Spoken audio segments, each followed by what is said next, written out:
தோல்விகளை எதிர்கொள், வெற்றிக்கான திறமை அதுதான். தோல்விங்கிறது வாழ்க்கையில் ஒவ்வொரு மனிதனும் அதைய எதிர்கொள்ள கற்றுக்கணும். எதிர்கொள்ள கற்றுக்கிட்டா தோல்வி அப்படிங்கிறது உங்களுக்கு வாழ்க்கையில் இருக்காது. வெற்றி அடையணும் அப்படின்னு சொன்னால் தோல்விகளை எதிர்கொள்ள கற்றுக்கணும். தோல்விங்கிறது ஒரு பெரிய விஷயமே கிடையாது. வெற்றி அடைகிறது தான் ரொம்ப கஷ்டம். தோல்விகளை சமாளிக்கிறதுங்கிறது ரொம்ப ஈஸியான வேலை தான்.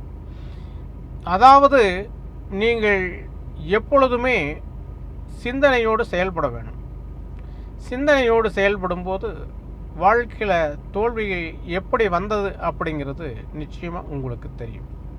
சிந்தனை இல்லாமல் நீங்கள் செயல்படும்போது இன்பம் வந்தால் மட்டும் சந்தோஷமாக இருப்பீங்க, துன்பம் வந்தால் துவண்டு போயிடுவீங்க.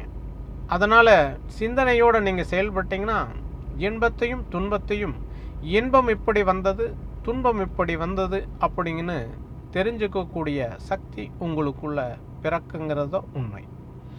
ஆகையால் எப்பொழுதும் தோல்விகளை நீங்கள் எதிர்கொண்டு சமாளிக்க கற்றுக்கணும். அப்போது நீங்கள் வெற்றியை தேடி போக வேணுங்கிற அவசியம் கிடையாது. உங்களுடைய வெற்றி உங்களை தேடி வந்து உங்களுடைய காலடியில் விழுகும் என்பது தான் உண்மை. வெற்றி என்பது ஒரு பெரிய விஷயமே கிடையாது.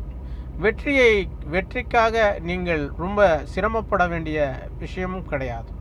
அறிவுடன் நீங்கள் எப்பொழுதும் பயணம் செய்து கொண்டே இருந்தால் எல்லா வெற்றிகளும் உங்களுக்கு அடிமையாகிவிடும் என்பதுதான் உண்மை. வெற்றி என்பது ஆரம்பம்தான், முடிவல்ல. வெற்றிங்கிறது ஆரம்பம்தான், முடிவல்ல. அதனால் வெற்றி அடைந்துவிட்டால் அதை பாதுகாப்பதுதான் பெரிய விஷயம். நீங்கள் வெற்றி அடைவது பெரிய விஷயம் அல்ல, அதை பாதுகாப்பது என்பதுதான் பெரிய விஷயம். ஆகையால் வெற்றி என்பது மிகப்பெரிய கடினமான விஷயம் ஒன்றும் இல்லை. அறிவின் வழியே நீங்கள் பயணம் செய்யும்போது எல்லா வெற்றியும் உங்களுக்கு இந்த பிரபஞ்சம் சமர்ப்பிக்கும் என்பதுதான் உண்மை. ஆகையால் நீங்கள் எப்பொழுதும் தோல்விகளை எதிர்கொண்டு நீங்கள் பழகிக்கொண்டால் எல்லா வெற்றிகளும் உங்களுக்கு அடிமையாகிவிடும் என்பதுதான் உண்மை.